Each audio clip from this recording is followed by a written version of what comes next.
What's up, guys? Pypo here, bringing a video to me doing some Mistweaver Monk 2v2 with a Hunter. And this Hunter does do some work in these games, but I wanted to show you guys, this is actually a video that's about 10 minutes long, and actually only has 3 games in it. Because I wanted to show you what healer games are actually like when you get a normal kind of healer game going on. And it's kind of brutal. Not gonna lie, it's kind of brutal. Sometimes it can get kind of boring, but if it's a fun combo like me and this Hunter here, it's actually, and especially since I'm a pretty noob healer still, I still get a little bit worried every now and then. It's actually gonna be really fun for me to actually play these now, because I can see where it's going, if that makes any sense. Like on my Hunter, I know what's happening. I know I gotta land the CC, I gotta build up this burst, I gotta get this person down. On a healer, half the time I was like, I don't even know if this is going anywhere. You know what I mean? You're not sure what's even happening. But as I've healed more and I've healed more people, I realize the strats as a healer. I realize, okay, this is what my Hunter buddy's doing. This is what he's leading up to. Currently playing with Carry, and it's pretty good. It's going pretty good. It's going pretty good. I basically trying to get like CCs on their healer while staying at max mana if possible, but just in case we go that long, we're gonna mana out, as well as keeping the HOTS and stuff on my Hunter buddy. And as a monk, you really don't have to heal that much unless there's a burst going on. And it really, like, I've slowly started to recognize that, okay, this is when I should be throwing HOTS, and this is when I should be dumping on the heals, or this is when I should be popping CCs, or cooldowns, or whatever. I'm really getting into that kind of, that little situational healing thing. And right there, you see, the mage is actually really low. And this could have been a kill right here, maybe, but it's still very early on in the game, so the mage still has eyes blocked, as you see right there. He still has a lot of stuff. So naturally, it's going to be, basically what you just saw what we did is actually how we win the game. We get a trap on the healer, I get a stun on the healer, and then I use some Jade Lightning to help with the DPS. As a healer, guys, a lot of you guys say to me, I shouldn't be using Jade Lightning for some reason. Jade Lightning hurts a lot. It actually does a lot of work, and you'll see me use it throughout all of these games I'm about to show you, to help kill someone who's being a pain in the ass to kill. That's just, if I'm not healing, yes, my priority should be line of sight. My priority should be that I shouldn't be getting like CC'd myself, or like being line of sight of my DPS so I can keep him alive in case burst happens. That should be my priority. But at the same time, if I can do that as well as dropping a Jade Lightning every now and then, that's just going to help with the DPS and put a little bit more pressure on. And it doesn't take that much mana. And as you'll see throughout this entire game here, my mana, using my mana up has gotten a lot better. I've gotten a lot better at making sure to use my mana teas and keep myself at max and all that kind of stuff. You'll see I actually think I stayed like 100% this entire game. I go down to like very little while keeping them up. And it's against the Frost Mage as well. And Frost Mages do crazy amounts of damage. So I was really happy. As you see there, I see the mage doing burst. I'm like, man, you're gonna pop a bubble on him. I'm gonna switch to the mage, put some Jade Lightning up while there's a trap on the healer, and we get him down. That's like just those little things. Like maybe if I did Jade Lightning, the healer would have popped down, got one heal off. I don't know. When you're playing like against healer combinations, it's gonna be it's gonna be close. And this is just a filler game in between another healer game, guys. I thought I shouldn't show you big, long healer games back to back. This one will be a warrior and a DK. I actually think this is the one where I got hot streak. I can't remember. We got, what is hot streak? Win 10 games in a row? I didn't get it on shovel until right now. Although I haven't been playing much on shovel like at all, so not surprised that I just got it. But basically, the game plan with this one is to go to warrior. Warriors are usually always good to go, just because they have good defensives, they have second win and stuff like that. But they can be killed through those defensives, and they usually, unless they go back and kite around a hole, aren't that hard to kill. And as you see there, I do pop a bubble on my Hunter buddy just to make sure he's safe. I was worried about him. I was like, man, do you want a bubble? I'll give you a bubble because I love you and I want you to stay alive. I'm worried about your feelers. And this guy pops his like anti-magic shield. While that shield was up, I'm sitting there like, why the fuck can I Jade Lightning right now? I was like so confused. But yeah, got hot streak, awesome stuff. This is gonna be the last game, and this is a long. You're probably like, last game, Pypo. You're halfway through the video.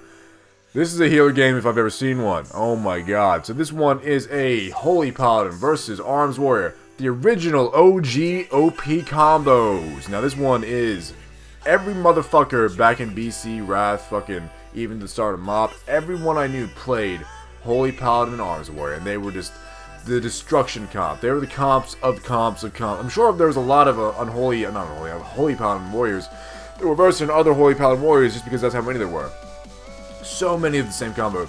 These days, a little bit less on the like many side. There's a lot less than there used to be. As you see here, the fucking warriors are really low to start off, and I get kind of like antsy. I'm like, I'm gonna try and CC that healer real quick because Jesus Christ, son, you're doing a lot of work. Playing with this Hunter actually made me want to switch out some of my abilities and try out some crow action. because those crows are doing some work, man. Not to mention, it looks sick city. When you see like 1,000 fucking crows coming down on someone's face, it's like, man, that's fucking hype. That is hype city. It puts a huge like marker on their face as well. And, like if you're in a BG and you see like a shitload of crows eating someone's fucking eyeballs, you're like, I'm gonna attack that guy. He needs to die right now because he's got crows all over his face. Jesus Christ. And I'm like, I want the crows now. All of a sudden, I'm bad at video games sometimes that I go for shit aesthetically over like OP. I seriously do this. I do it where I'll be like, man, that looks fucking hype. I want that. Fuck if it's bad. I just want it. Jesus Christ, it looks so good.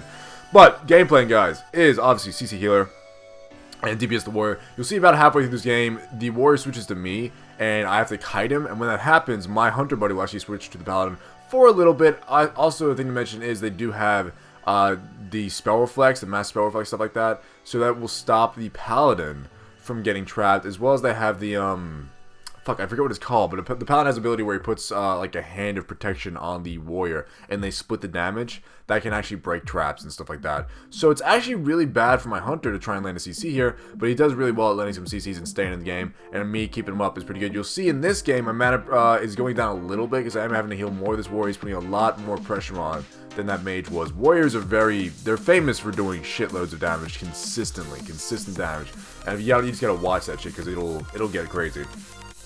All the warriors trying to do basically is get you down to like 15% health and just fucking then go ham. That's what he's trying to do.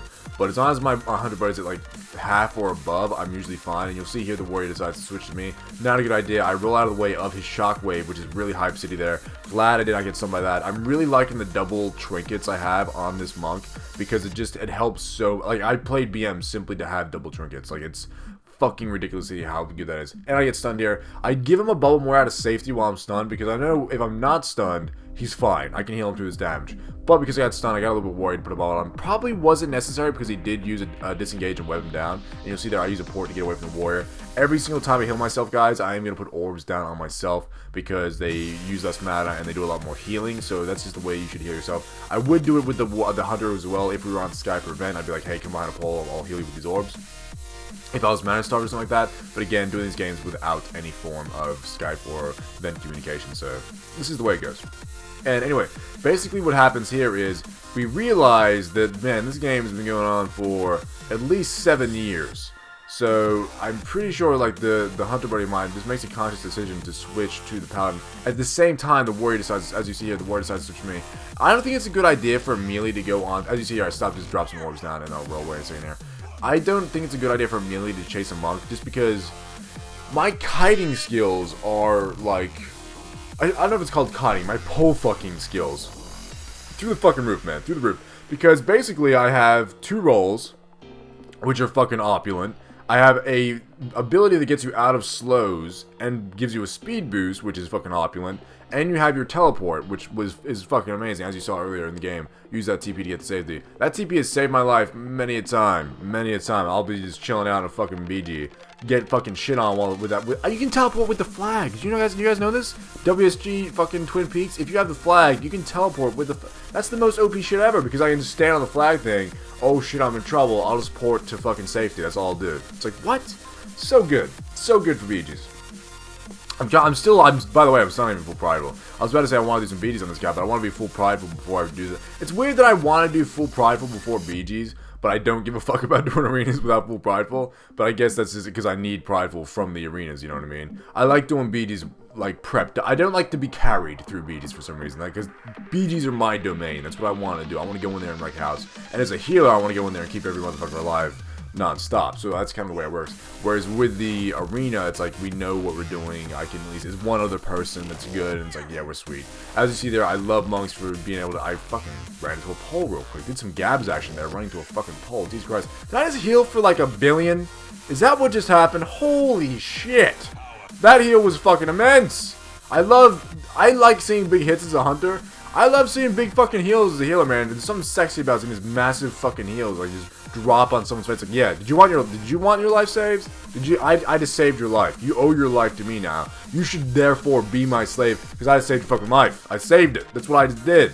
I stand in the middle here. I do get a stun on me, but it doesn't really matter because the hunter's like just on max. Like, there's no reason. I basically at this point I get bored. I'm not gonna lie. I start trying to bait. I start trying to bait out the hunter, not the hunter, the warrior or the paladin, because I want them to come out from behind these poles, and I haven't been in danger the entire game, so I'm like, man, if they jump me, I'm sure I'll be fine. As you see here, the fucking warrior jumps me, I'm like, I'm just gonna run away from you because I'm the speed demon that is the pips. I'm fucking so fast. I am Shovel the gnome monk. Do you realize what you're dealing with right here? And I run out of like speed increases there, so I pop a bubble on myself, but I realize, holy shit, son, that warrior looks a little bit in danger. So I pop down a bit of a stun on that paladin right there, and then my hunter buddy is like, well, I'm gonna trap off that motherfucker, and then I start Jade Lightning his face into a doom session. Buddy, you are dead. That is how you play a healer game right there, son. Oh my god. Anyways, thanks for watching. Have a good day over here. I'll see you in the next video. See you later, guys. Oh, no, Pypo, don't do it. Come to your senses, Pypo. Ah!